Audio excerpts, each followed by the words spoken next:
Assalamualaikum. Perkenalkan, saya Lina Lailia dari SDN 1 Kubang Deleg. Kali ini saya akan menjelaskan materi sifat-sifat cahaya dalam mata pelajaran Ilmu Pengetahuan Alam dan Sosial yang biasa disingkat dengan IPAS. Oke. Apa saja ya kira-kira sifat cahaya dari kehidupan sehari-hari? Nah, untuk lebih jelasnya, mari kita lihat materi berikut ini. Sebelum kita membahas materi, alangkah baiknya kita terlebih dahulu melihat tujuan pembelajaran. Apa itu tujuan pembelajarannya? Nah, tujuan pembelajarannya yaitu tentang cahaya. Dalam kurikulum Merdeka adalah menjelaskan sifat-sifat cahaya melalui percobaan sederhana dan mendemonstrasikan bagaimana sistem penglihatan manusia bekerja. Apa ya yang kalian lakukan saat lampu padam ketika malam hari?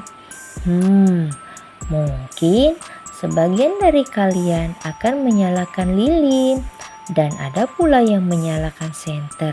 Mengapa? Ya, agar tidak gelap. Betul sekali. Kenapa? Ketika dalam kondisi gelap, manusia akan kesulitan dalam menjalankan aktivitas.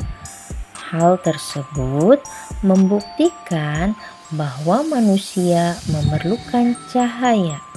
Mengenai cahaya, apa itu cahaya?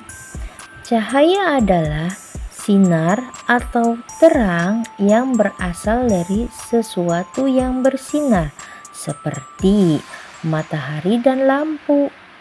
Beberapa contoh sumber cahaya yaitu matahari, lampu, lilin, senter, dan lainnya. Pernahkah kamu bermain menggunakan cermin seperti gambar di samping? Ya, tentu saja. Kalian pernah bermain menggunakan cermin. Kegiatan tersebut membuktikan adanya sifat cahaya. Lalu, apa sajakah sifat-sifat cahaya? Sifat-sifat cahaya yang pertama, cahaya merambat lurus. Yang kedua, cahaya dapat dipantulkan. Yang ketiga, cahaya dapat menembus benda bening. Yang keempat, cahaya dapat dibiaskan. Yang kelima, cahaya dapat diuraikan. Dan yang keenam, cahaya yang dihalangi membentuk bayangan. Kita di sini akan mengulas tentang sifat-sifat cahaya. Yang pertama, cahaya merambat lurus. Cahaya bergerak atau merambat lurus, contohnya senter merambat lurus jika dinyalakan. Lalu pada ruangan dinding yang tertutup, cahaya merambat lurus melalui celah yang ada. Yang kedua, cahaya dapat dipantulkan. Cahaya dapat dipantulkan dengan cara terpancarnya kembali cahaya tersebut dari bagian permukaan benda yang memiliki cahaya. Contohnya, pasti kalian sering bercermin.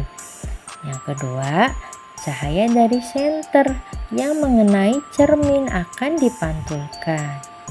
Yang ketiga, cahaya dapat menembus benda bening. Apa itu?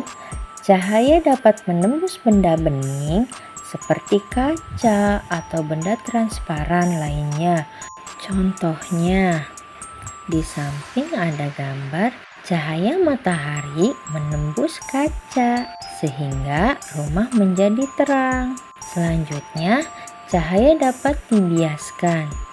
Biasanya, cahaya dapat dibiaskan atau dibelokkan ketika menembus media yang berbeda.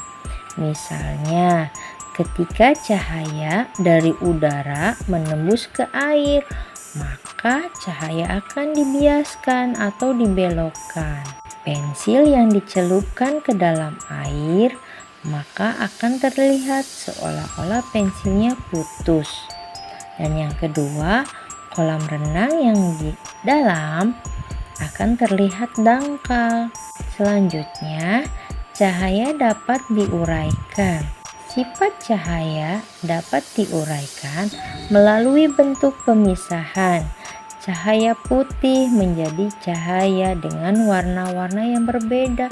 Contohnya kalian bisa lihat gambar yang di samping, yaitu terjadinya pelangi setelah turun hujan. Dan contoh lainnya yaitu gelembung air sabun yang terkena cahaya matahari tampak memiliki beragam warna.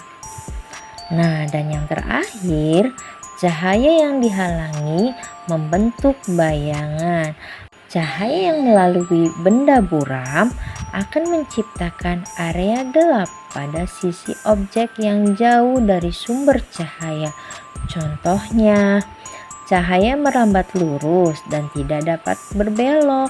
Ketika cahaya menghalangi tubuh kita, cahaya yang terhalang akan membentuk bayangan. Nah, itu semua mengenai sifat-sifat cahaya. Cukup sekian materi yang saya paparkan.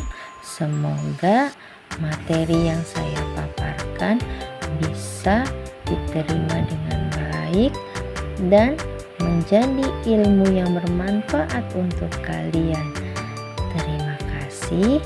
Mohon maaf sebelumnya apabila banyak kesalahan kata dalam pemateri kali ini. Wabillahi taufiq wal hidayah. Wassalamualaikum warahmatullahi wabarakatuh. Bye bye. Sampai jumpa lagi.